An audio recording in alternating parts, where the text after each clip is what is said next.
À l'heure où la catastrophe écologique est à nos portes, les États-Unis annoncent une percée historique dans la fusion nucléaire. Va-t-on sortir par le haut de la récession énergétique ? Générique. Et le résultat de cette expérience a produit plus d'énergie qu'elle n'en a dépensé pour y aboutir. C'est l'une des prouesses scientifiques les plus impressionnantes du XXIe siècle. Les États-Unis annoncent une percée historique dans la fusion nucléaire. Cette information nous est délivrée par Boursorama. Je ne connais pas le niveau de fiabilité du site Boursorama, mais j'imagine Il y a bourse dedans. Donc Non mais il me semble que vu que c'est pour les investissements financiers, ils essayent quand même de se documenter. On a lu l'article est plutôt complet. Malgré tout, on n'y connaît rien en sciences et on n'y connaît rien en articles de ce type. Donc on peut rien vous garantir de ce truc-là, mais c'est quand même intéressant. Peut-être que la France avait déjà fait ses percées, mais l'annonce est intéressante. On nous dit que les États-Unis sont en voie de multiplier l'énergie produite par une centrale nucléaire. Je vous lis un extrait. Les États-Unis ont annoncé mardi une percée scientifique historique dans le domaine de la fusion nucléaire qui pourrait d'ici quelques décennies, révolutionner la production d'énergie sur Terre. Depuis des dizaines d'années, des chercheurs du monde entier cherchent à développer la fusion nucléaire qui, selon ses défenseurs, pourrait permettre à l'humanité de rompre sa dépendance aux énergies fossiles, responsables du réchauffement climatique. Donc on va arrêter d'utiliser le gaz et l'essence pour vraiment s'intéresser au nucléaire par un système de fusion et fission. Et alors là, moi les mecs, j'ai beau lire et relire le truc, je sais que c'est des petits schémas et tout, mais je sais pas comment s'était produit l'énergie avant. Une expérience réalisée la semaine dernière a pour la première fois réussi à produire davantage d'énergie que celle utilisée par les lasers qui provoquent la réaction, a annoncé dans un communiqué le laboratoire national Lawrence machin. Cette réussite se retrouvera dans les livres d'histoire, déclare-t-il. Il nous montre un petit schéma, fusion et fission, deux réactions nucléaires aux processus différents produisant de grandes quantités d'énergie. C'est l'AFP. C'est fiable. Apparemment, ils commencent à trouver un moyen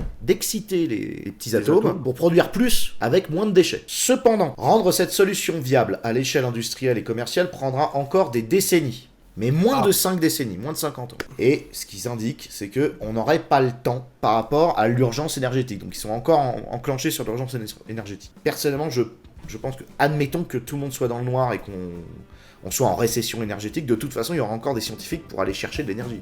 C'est la première fois dans l'histoire de la fusion, une recherche qui dure depuis 70 ans, qu'on génère plus d'énergie en sortie qu'on en a en entrée, donc oui, c'est une avancée scientifique majeure. Forcément, cette étude et ces recherches ont débuté bien avant la crise énergétique que l'on vit aujourd'hui. Quel est le champ d'application d'une telle découverte scientifique ?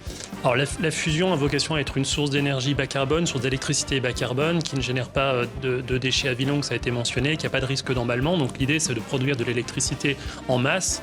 C'est une recherche qui a commencé dans la fin des années 40, début des années 50, donc ça fait très longtemps qu'on travaille dessus et les perspectives sont assez intéressantes. Pendant que certains se collent la main sur terre, enfin sur du bitume, ou arrosent des œuvres d'art avec de la soupe, il y a des mecs qui bossent en fait. Personne n'a d'intérêt à ce qu'il y ait un écroulement. Sauf des tarés qu'on pourrait imaginer sataniques ou je sais pas quoi, mais en soi, il y a encore des mouvements. Donc là, on est à un mouvement qui visiblement aura un impact dans 50 ans, mais il y aura bien un tricks, une énergie, un truc. Elon Musk va bien trouver un truc. Il y a plein de gens qui vont trouver des trucs. Et en plus, je veux dire, il faut quand même 50 ans, ça me paraît... Pour exciter des atomes, il faut en ramener des meufs.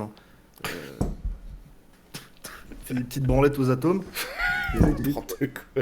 Est-ce qu'elle a fait le buzz, cette information ? Non, elle a pas fait le buzz. Si elle avait fait le buzz, elle serait en top tweet.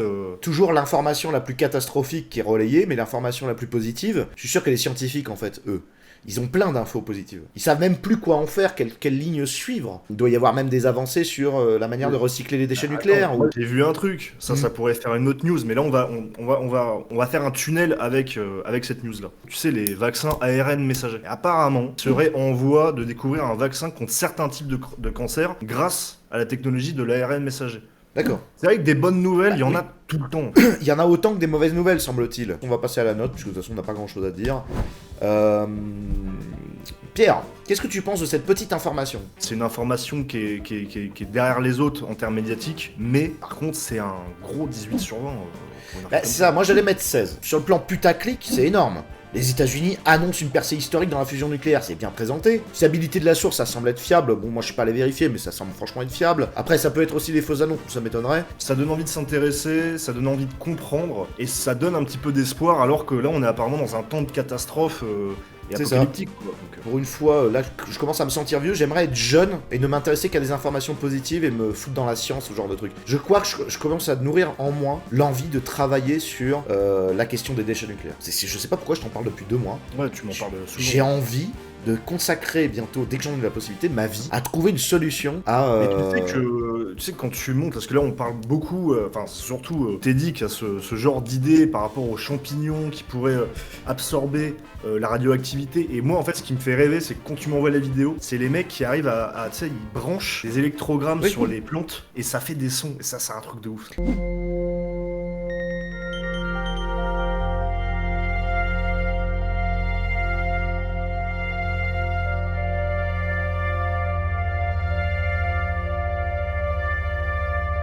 Je pourrais mettre 18 si ça rentrait réellement en confrontation avec les écolos tarés. Mais là, le problème, c'est que ça reste dans son coin. Tu vois, cette information, elle reste dans son Ouais, coin. parce que eux ils sont dans une révolution sociale, là on parle d'une révolution technologique et scientifique. Eux c'est la révolution sociale ce qu'ils veulent. Ils veulent un combat parce qu'ils ont plus de combat. Oui, et puis ils veulent absolument stériliser. C'est même une révolution psychologique. C'est une véritable opération de subversion dans le sens où ce qu'ils veulent, c'est nous enclencher sur un mode de décroissance. C'est pas que cette info me donne envie de consommer à tout va. Moi, je consomme pas énormément, faut pas déconner, tu vois. Je trie mes poubelles et depuis des années. Donc, il y a un moment, moi, je suis au max de mes compétences. Si maintenant il faut que je coupe le chauffage et que j'aille vivre dans la rue, qu'est-ce que tu veux que je te dise ? C'est quoi la suite ? J'ai envie de continuer à espérer qu'on va aller vers un avenir un peu plus radieux. C'est sûr, les mecs travaillent. Les gars qui cherchent, il y en a un qui bosse. Bref, vous nous dites en commentaire si vous pensez qu'il y en a qui bossent, et vous n'hésitez pas à nous rejoindre sur Discord pour jamais j'y arriverai. À chaque fois. Et vous n'hésitez pas à nous rejoindre sur Discord pour proposer vos news et celles que vous voulez qu'on traite. Parce que vous êtes les meilleurs. Allez, à la prochaine.